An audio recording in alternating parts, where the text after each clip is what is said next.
Coming up in this rant. Or maybe it's like a spiritual, like, oh yeah, the excesses of the universe are coming in your direction. No, they're not. It's so BS, dude. Alright, I'm on my way home after a long day of lawn caring. And I'm listening to some other lawn care stuff. Because, I'm getting back into it. I've probably mentioned it a dozen times. I don't know what I've uploaded lately, so if I have mentioned it in other stuff, forgive me. Man, that sun's bright. But listening to other lawn care stuff, and I just want to say, be careful who you listen to for your life and business advice. One of the things I think you need to take into account is, where is that person coming from? And I guess what I mean by that is, how rich are they currently? Do they do the business that you're doing? You know, because, and even with the lawn care guys, because I'm kind of thinking about like the Gary Vee types and the Grant Cardone types, and like, you know, these billionaires who, you know, if you're really paying attention to these guys and what they say, the advice they're giving is for someone who already has hundreds of thousands of dollars, you know. If you're like me, you've listened to people like Grant Cardone or Gary Vee, or, you know, whoever, you know, especially when I was a young, gullible young man. I would be like really like into the motivation and like, oh yeah, like grind and hustle, and like, you know, it's all really bad advice for someone who was in my position at the time, which is, you know, a broke high school kid with nothing, and, you know, trying to figure out life, and, you know, taking advice from these people who don't know anything about my situation, don't know my life, my living expense, they don't know my capabilities, and then I treat their advice as though, you know, it applies, and it just frankly didn't, and still doesn't, even though I am doing way better, and like, you know, like life's different, right? But I still wouldn't, to this day, you know, at this day and point in time, I still would not take advice from one of these people, because again, they're not in our industry. They wouldn't know how to start a lawnmower, okay? Grant Cardone would not know how to fire up and properly run a lawnmower to make a couple bucks, right? Secondly, lawn care guys who have in the last few years, like 6-7 years, taken on this, you know, a similar aura of advice, you know, like it's all the same rehashed, like repackaged information, right? Like route density. Some of it's good. Route density is good, but it's also like everyone knows route density at this point. How many more videos of route density can we make and rephrase? And by the way, not even rephrase, just say route density, and people just don't know going into the video, like route density, and here's why. And okay, sure, we've heard that a billion times. Let's get something new going. You know, how many times can we hear dealer support, and you know, it's the same. Like, yes, dealer support, everyone knows it already. We got it. It's been a decade of people, dealer support. I get it. And I understand that there's new people coming into this, but I promise you, that horse has been that dead horse has been beaten back to life and then dead again. Like, that information is readily available. You don't need a course for someone to tell you dealer support and route density, but somehow people are paying for that information. You know, it blows my mind. There's so much just readily available, good, solid information that, you know, people are paying for, thinking that they're getting something that I guess they're not, and it's coming from someone who, you know, they put the course together, and are they even really running a lawn care business anymore? You know, like, some of these guys are just not.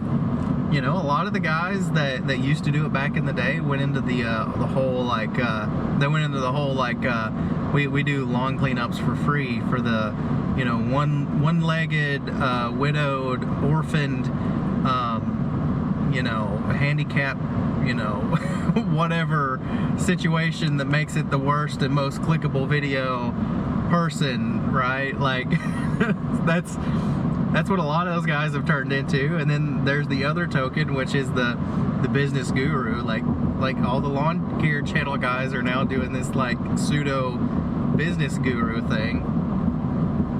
And I just question how many of them are actually day-to-day doing this, because they give advice that's like really baseline and it hasn't changed, and they come up there, it's like listening to a pastor, like it's the same book, it's the same information, and you're just phrasing it differently a little bit, or maybe you found a new metaphor or like a good, like, you know, phrase that's your phrase, right?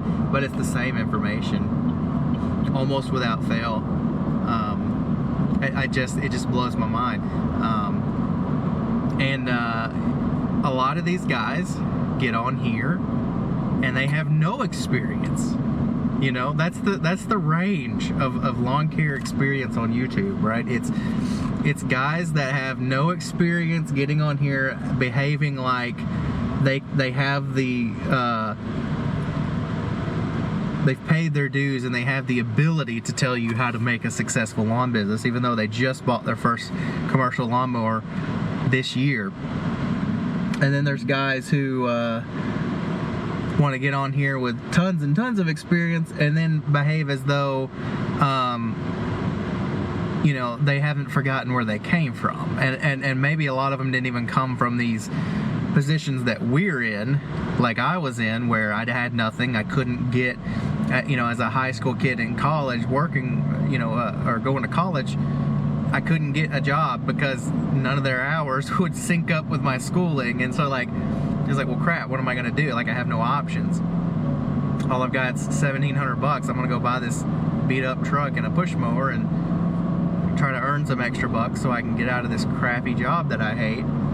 You know, and they're trying to restructure your businesses that you got into this business for freedom, away from the BS systems and the nonsense and the way that customers get treated and the way that employees get treated, and they're all telling you to do to the T the things that you started this business to get away from. They're turning you into the thing you hate. As cliche as that is, that's what's happening.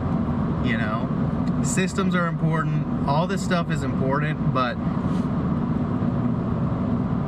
why does all of it have to look exactly identical to Walmart? Or why are we using Walmart or the Koch brothers or all these big famous like executives who are notorious for treating their employees like trash and hoarding all of the earnings and never giving raises, but taking all of the money for themselves, and the things that you get pissed off that your boss does, okay, they're trying to transform you into those types of businesses and those types of business owners. And I get it, I get the greed, I do, but you have to remember where you came from, and you have to remember what you're leaving. You know, one of the worst pieces of advice that people give is that you've got to invest 100%. The first few years, do not expect to make money.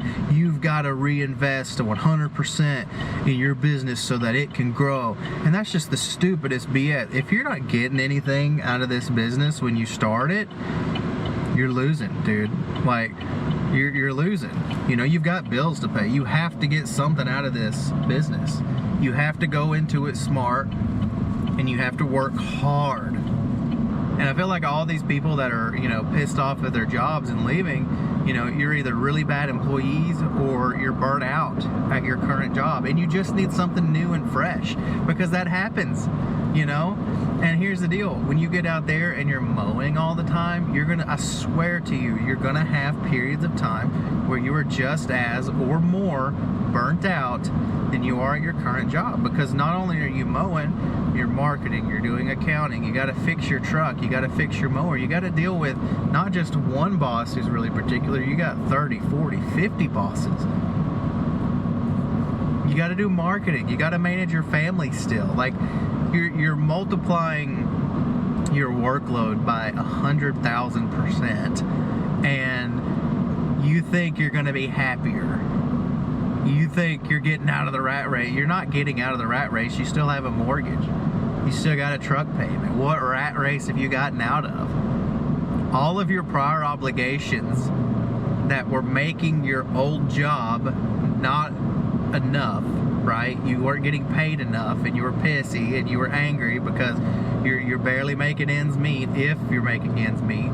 Okay, now you're gonna go from not making enough money, making a little bit, not making enough, to somehow you've convinced yourself that, oh, you know, I'm gonna you've brainwashed yourself to believe, oh, I'm gonna start a business, and now I know going in, you know, we're not gonna make any money the first 2 or 3 years because I've got to reinvest everything. Okay, so look, I know it's rough right now, but like, we're gonna make it, right? Because it's gonna grow, and we're gonna work real hard. And no, you're not.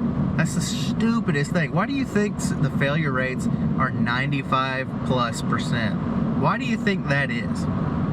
It's because people listen to these morons that say, oh yeah, you should leave your job where you're already miserable because you don't make enough money. You should leave your job and make no money. You should leave your job and lose money for 2 or 3 years, but then you're going to be super rich, right?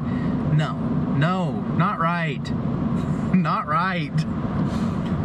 There are ways to get into this business and make money immediately, and you have to stop listening to these people that they're brainwashing you to make stupid life decisions.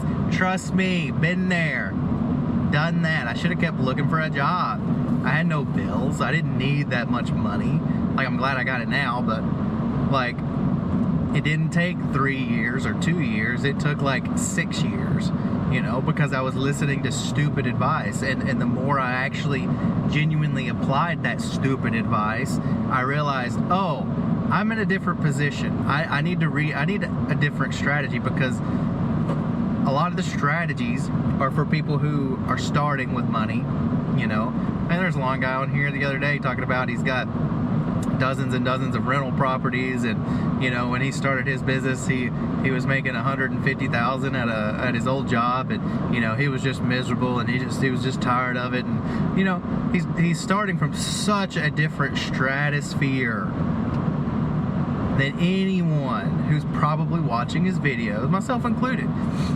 Starting at such a different spot in life, probably has so much more savings, and these are the things that you're not getting from these business guru types, right? Like, you really have to be careful who you're listening to, and that was just, I don't know, that's just a big rant. And it's something that I think about all the time when I listen to these guys yap about nothing.